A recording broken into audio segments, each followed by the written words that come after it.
Hoje eu vou falar de um tema muito recorrente, tanto o pessoal vem perguntar para mim, quanto eu pego no consultório também. Qual a relação entre o nariz e a apneia do sono?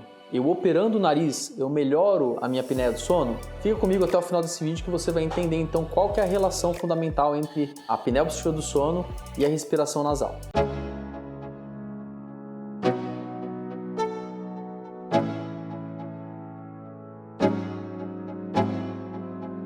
Sou Guilherme Brassanini, sou médico otorrinolaringologista com ênfase de atuação em medicina do sono e aqui nesse canal eu trago para vocês curiosidades e fatos sobre sono, qualidade de vida e qualidade da respiração nasal. Se você ainda não é inscrito aqui no canal, se inscreva, curta esse vídeo para o YouTube entender que esse conteúdo é relevante para outras pessoas e ative o sininho de notificações para sempre que eu postar alguma coisa por aqui você já ficar sabendo. Bom, quem me segue aqui no canal sabe que eu falo bastante de apneia, mas se é a primeira vez que você está aqui, eu vou te explicar certinho o que é a apneia do sono, o que é o ronco. O ronco, ele é a vibração dos tecidos da garganta, então os tecidos moles eles vibram e acabam emitindo aquele som característico. Isso geralmente é devido a uma restrição da passagem de ar, a uma obstrução. Se essa obstrução compromete o fluxo de ar que vai até os pulmões, a gente já está falando de um evento obstrutivo, que são as apneias e hipopneias do sono.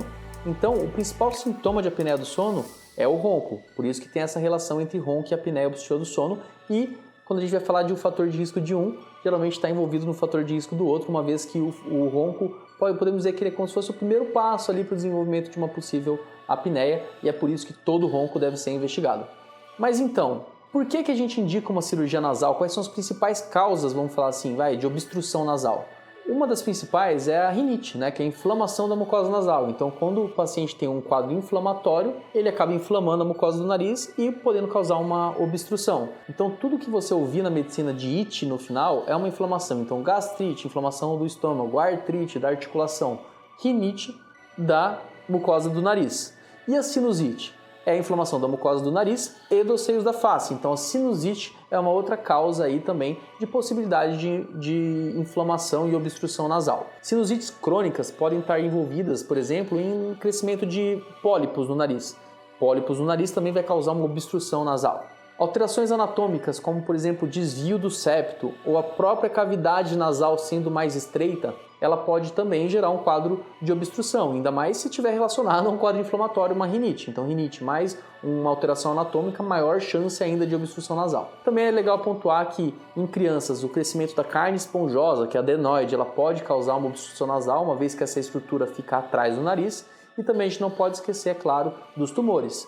A gente pode ter tumor na cavidade nasal que pode gerar quadro de obstrução. Quem sofre de algum desses problemas de obstrução nasal consegue entender um pouco melhor do quão importante é respirar bem pelo nariz, não é mesmo? Até mesmo algumas pessoas acabam recorrendo a substâncias que não são legais para desobstruir o nariz, Então, isso daí a gente pode até falar em um próximo vídeo. Comente aqui embaixo se você quer saber mais sobre essas gotinhas milagrosas que, na verdade, fazem muito mal para a nossa saúde. Então, pessoas que têm obstrução nasal entendem que, uma vez que está respirando bem, a qualidade de vida é melhor, dormem melhor. Então, aí a gente começa a entrar no aspecto do sono, A importância da qualidade da respiração nasal para um sono realmente de qualidade. O que a literatura, os estudos trazem para a gente em relação a nariz e sono? A literatura traz que o nariz ele é fundamental para se estabelecer uma boa qualidade do sono. Então, pessoas que respiram bem pelo nariz, elas dormem melhor, têm um sono mais profundo, chegam mais em sono REM, acordam mais dispostas e têm uma qualidade de vida muito melhor.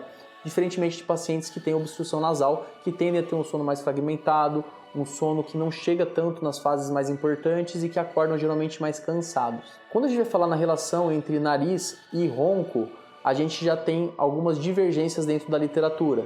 Então, a gente nunca pode, como médico, afirmar para o nosso paciente que a causa da apneia do sono dele é a obstrução nasal.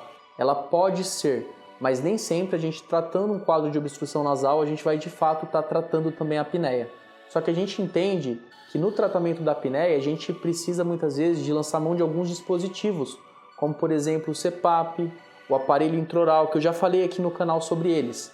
E esses dispositivos, para que o paciente tenha uma boa adesão, é importante que ele tenha uma desobstrução nasal, que ele não tenha o nariz de fato obstruído. Como eu falei para vocês, o nariz ele é fundamental para a qualidade do sono, para a qualidade de vida, para a vontade, ânimo de fazer as coisas. Então a gente entende também que pacientes que respiram mal pelo nariz também têm maior chance de serem sedentários, terem metabolismo mais lentificado e maior chance também a obesidade, que é um outro fator de risco relacionado à apneia. Mas então, quer dizer que o nariz por si só não tem relação com a apneia do sono? Não é bem assim, ela pode ter sim. Quando a gente pensa no quadro de obstrução nasal, a gente entende que o paciente muitas vezes vai fazer o quê? Abrir a boca para respirar durante o sono. Essa rotação da mandíbula faz com que pode, de fato, haver um estreitamento ali naquela região e, de fato, obstruir. Além disso, a respiração oral favorece mais a vibração e a inflamação dos tecidos da garganta. Lembrando, qual que é a função primordial do nariz? É umidificar o ar, é filtrar o ar e é aquecer o ar. Se você não respira pelo nariz, você está respirando pela boca, você está respirando um ar mais impuro, mais gelado e mais ressecado. Então é comum o paciente desenvolver até mesmo quadro inflamatório na região da garganta devido à respiração exclusivamente oral. É comum, um sintoma muito comum de paciente que respira pela boca à noite é acordar com a sensação de que a boca está bem seca. Mas então, o que os estudos trazem em relação à apneia e o nariz? Eles realmente não conseguem linkar, né? Então foi feito diversos estudos já, duplo cego, randomizados, mostrando pacientes que tiveram um tratamento nasal com pacientes que não tiveram, seja eles tratamentos clínicos ou cirúrgicos. E acompanhando esses pacientes, viu-se que não houve uma relevância significativa, estatisticamente falando, para comparar pacientes que só operaram o nariz e melhoraram ou não a apneia do sono. Então, esses mesmos estudos trouxeram questionários para ver se o paciente melhorou qualidade de sono, qualidade de vida, enfim, e mostraram que sim, melhorou todos esses outros parâmetros clínicos, podemos dizer assim.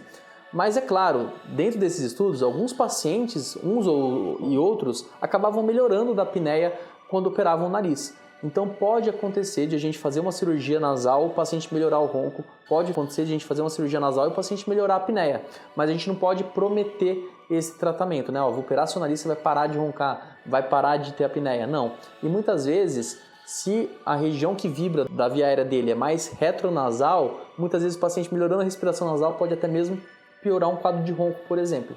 Então é uma promessa que a gente de fato não pode fazer, mas a gente tem que levar em consideração os benefícios de um tratamento nasal na hora de indicar, que podem e geralmente superam realmente qualquer malefício de se fazer um procedimento cirúrgico ou um tratamento clínico adequado. Bom, então, resumindo, né, a gente tem que entender que pode haver uma relação entre nariz e apneia do sono, mas a mais importante das relações é a relação entre o nariz e a qualidade do sono. Então a gente tem que entender que o tratamento do nariz ele vai muito além do tratamento em si, do quadro sozinho da apneia do sono. E lembrar também que os tratamentos adjuvantes, né, o CPAP, o aparelho intraoral, que tem vídeo aqui no canal, eles vão ser mais eficientes se o paciente de fato ter uma boa respiração nasal. Se esse conteúdo foi relevante para você, curta, compartilhe com alguém que precisa saber sobre esse assunto. E se você ficou com alguma dúvida, comente aqui que eu vou te responder. Até o próximo vídeo e bons sonhos!